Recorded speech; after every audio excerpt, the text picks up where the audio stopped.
तो नमस्कार दोस्तों, स्वागत है आपका भाई एक स्पेशल डिटेल एनालिसिस में। तो दोस्तों आज हम बात करने वाले हैं ना एक ऐसे जियोपॉलिटिकल और इकोनॉमिकल डेवलपमेंट की जो इंडिया की इकोनॉमी के लिए ना गेम चेंजर साबित हो सकती है। फाइनली 15 साल के लंबे इंतजार के बाद ना इंडिया और गल्फ कॉपरेशन काउंसिल यानी कि जीसीसी के बीच में ना एक फ्री ट्रेड एग्रीमेंट की ऑफिशियल बातचीत शुरू हो गई है।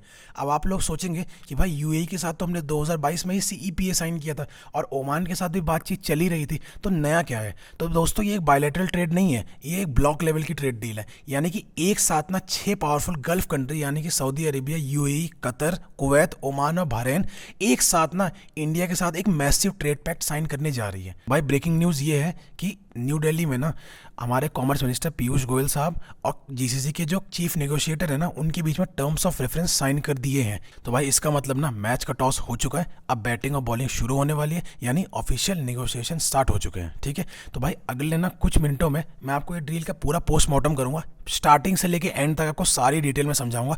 आखिर 2011 में बातचीत रुक क्यों हुई, जीसीसी कंट्रीज के पास ऐसा क्या है जो इंडिया को चाहिए और इंडिया उन्हें क्या दे सकता है।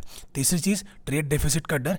इंडिया जीसीसी से 101 बिलियन डॉलर का माल खरीदता है पर बेचता सिर्फ 57 बिलियन डॉलर का है।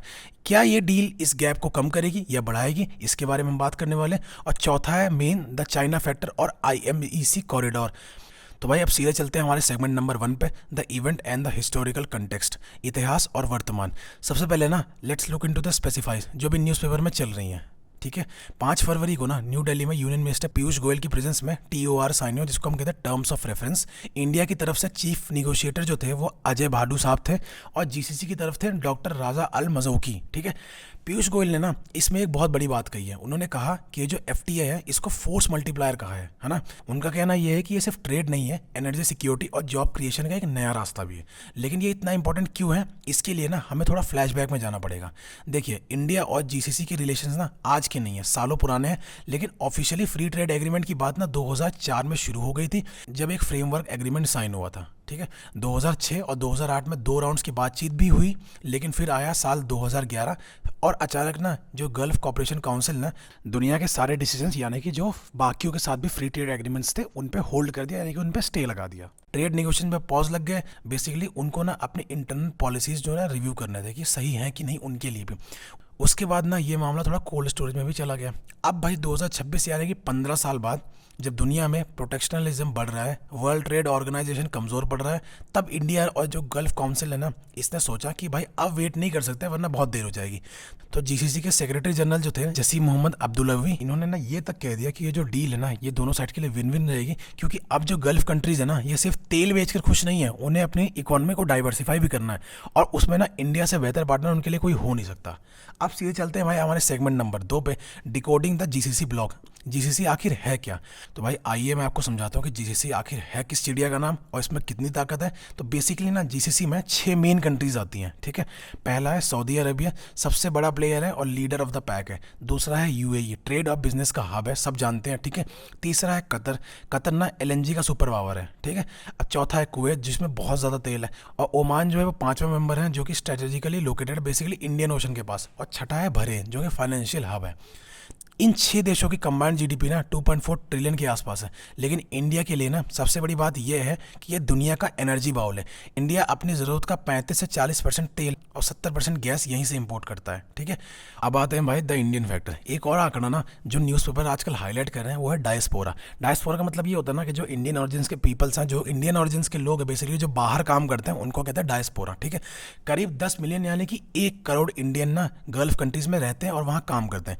ये इंडियन हर साल इंडिया में ना 50 से 60 बिलियन डॉलर के रिमिटेंस भेजते हैं। तो जब हम एफटीए की बात करते हैं ना तो सिर्फ गुड्स की बात नहीं होती, वो 1 करोड़ लोगों की प्रोफेशनल सर्विसेज, उनकी सिक्योरिटी और उनके वीज़ा नॉर्म्स की भी बात इसमें होती है। ठीक है, अब चलते हैं भाई हमारे सेगमेंट नंबर 3 पे, the number game, trade analysis and deficit. अब आते हैं ना भाई सबसे क्रिटिकल प्लेयर पे, इकोनॉमिक्स और डाटा, क्योंकि बिना डाटा के ना एनालिसिस भी अधूरा है। अब सीधे हम चलते हैं ना लेटेस्ट जो फाइनेंशियल ईयर 2024-25 की फिगर्स को।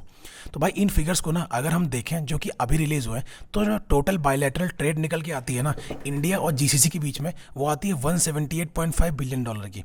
ये इंडिया का ना ग्लोबल ट्रेड का करीब 15.4% का हिस्सा है, यानी कि जो जीसीसी है हमारा सबसे बड़ा रीजनल ट्रेडिंग पार्टनर है। अब यहाँ से ना कुछ प्रॉब्लम हमें सामने दिखती हैं। पहली चीज़ है ना इंडिया एक्सपोर्ट, कि इंडिया कितना माल बाहर एक्सपोर्ट करता है यानी कि बाहर भेजता है। तो ये है 57 बिलियन डॉलर। हम उन्हें कम बेचते हैं, ठीक है। और दूसरी चीज़ है इंडिया इंपोर्ट्स की, इंडिया कितना मंगवाता है, वो है 121.5 बिलियन यूएस डॉलर, ठीक है। तो हम उनसे ना बहुत ज़्यादा खरीदते हैं, और जो ट्रेड डेफिसिट यानी कि दोनों का डिफरेंस आता है ना, वो आता है करीब 64.5 बिलियन यूएस डॉलर, ठीक है। ये डेफिसिट ना यानी कि ये जो डिफरेंस है ये चाइना के बाद सबसे बड़ा है, और इसका मेन रीज़न जो है ना वो क्रूड ऑयल और गैस है। हम उनसे ना एनर्जी खरीदते हैं जो कि बहुत महंगी है, और बदले में हम उन्हें चावल, टेक्सटाइल्स और इंजीनियरिंग गुड्स बेचते हैं जिनकी वैल्यू कम है ना। तो भाई अब इंडिया का गोल एक्चुअली में है क्या? इंडिया चाहता है कि डेफिसिट कम हो। अब कैसे होगा? पहली चीज़, ऑयल को तो हम कम कर नहीं सकते क्योंकि हमारी जो इकॉनमी है बढ़ रही है, इकॉनमी बढ़ती है तो ज़रूरतें भी बढ़ती हैं, तो तेल हम कम नहीं कर सकते। अब हम इसका इलाज करेंगे कैसे? तो हम कम नहीं कर सकते, तो हम अपना एक्सपोर्ट ना बढ़ा सकते हैं। अब ना इंडिया ना नॉन ऑयल एक्सपोर्ट्स बढ़ा रहा है, यानी कि जो नॉन ऑयल हम उनको देते हैं वो उसको बढ़ा रहा है। भाई अब इंडिया चाहता है ना कि इंडिया के ना 4 चीज़ें वहाँ बिकें। पहला है टेक्सटाइल और अपैरल यानी कि कपड़ा और जो डिज़ाइनर वाले कपड़े, बेसिकली कपड़े को ही हम कह रहे हैं, ठीक है। दूसरा है जेम्स एंड ज्वेलरीज यानी कि जो हीरे और जो ज्वेलरीज वगैरह है ना इंडिया के, वो वहाँ बिके। तीसरा है इंजीनियरिंग गुड्स यानी कि जो इंजीनियर वर्क्स वाली यूज़ होता है, जैसे कंस्ट्रक्शन वाली चीज़ें हैं, बहुत सारी चीज़ें हैं ना, वो वहाँ बिके। चौथी फार्मास्यूटिकल्स यानी कि दवाइयाँ, इन पर ना जीसीसी ने इम्पोर्ट ड्यूटी टैक्स हटा दिया है। अगर वहाँ की ड्यूटी 5% से 0 हो जाती है तो हमारा माल और सस्ता होगा और चाइना और वियतनाम को टक्कर हम दे पाएंगे, ठीक है। तो भाई अब आते हैं ना हमारे सेगमेंट नंबर 4 पे, सेलेक्टरल डीप डाइव, किसको फ़ायदा और किसको नुकसान, है ना। तो भाई इस डील में ना निगोशिएशंस किन किन चीज़ों पे होंगे, आइए सेक्टर बाय सेक्टर देखते हैं। पहला सेक्टर है पेट्रोकेमिकल। पेट्रोकेमिकल का मतलब था प्लास्टिक्स और केमिकल। तो इसमें ना जीसीसी का बहुत बड़ा दबदबा है क्योंकि गल्फ कंट्री है ना। गल्फ कंट्री मेनली क्या है? ऑयल है, ठीक है। तो जीसीसी चाहता है कि इंडिया उनके पेट्रोकेमिकल्स यानी कि प्लास्टिक और केमिकल्स पर ड्यूटी कम करे। तो यहाँ ना इंडिया के लिए एक चैलेंज है, अगर सस्ता प्लास्टिक और केमिकल ना बिना टैक्स के इंडिया आएगा तो जो हमारे डोमेस्टिक केमिकल इंडस्ट्री है जो गुजरात और महाराष्ट्र में बैठी हुई है स्ट्रांग होकर के, उसको नुकसान हो सकता है। तो ये एक थोड़ा सा पॉइंट रहेगा, इस पे जो निगोशिएशंस है ना वो थोड़े मैटर करते हैं। दूसरा है फूड सिक्योरिटी, यहाँ इंडिया की ताकत है। तो जीसीसी जो है ना, जैसे गल्फ कंट्री पूरा डेजर्ट है, वहाँ जो खाने पीने की चीज़ें हैं ना वो सारी वो इंपोर्ट करवाते हैं। तो इंडिया उनका फूड बास्केट बन सकता है, जैसे प्रोसेस्ड फूड, फ्रूट्स, स्पाइसेस। तो इसमें ना इंडिया को बड़ा मार्केट एक्सेस मिल सकता है, ठीक है। तीसरा है सर्विस सेक्टर। तो ये ना बहुत इंपॉर्टेंट है क्योंकि पीयूष गोयल जी ने ना इसमें बहुत जोर दिया है। इंडिया चाहता है कि हमारे आईटी प्रोफेशनल्स, डॉक्टर्स, नर्सेस और आर्किटेक्चर जो वहाँ काम करते हैं उनको ना आसानी हो वहाँ काम करने में। तो वीज़ा नॉर्म्स इसमें आसान होने चाहिए और डिग्री की ना म्यूचुअल रिकॉग्निशन होनी चाहिए। तो सोचिए अगर सऊदी की जो नियम सिटी वो बना रहे हैं उसमें अगर इंडियन कॉन्ट्रैक्टर्स या इंडियन आर्किटेक्चरल कंपनीज को कॉन्ट्रैक्ट्स मिलेंगे तो उसमें कितना फ़ायदा होगा और देश के लिए कितना रेवेन्यू जनरेट होगा, ठीक है।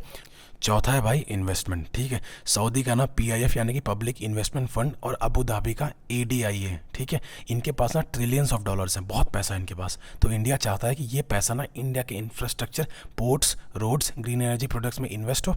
तो एफटीए ना इस इन्वेस्टमेंट को सेफ और प्रेडिक्टेबल बनाना चाहता है बेसिकली, ठीक है।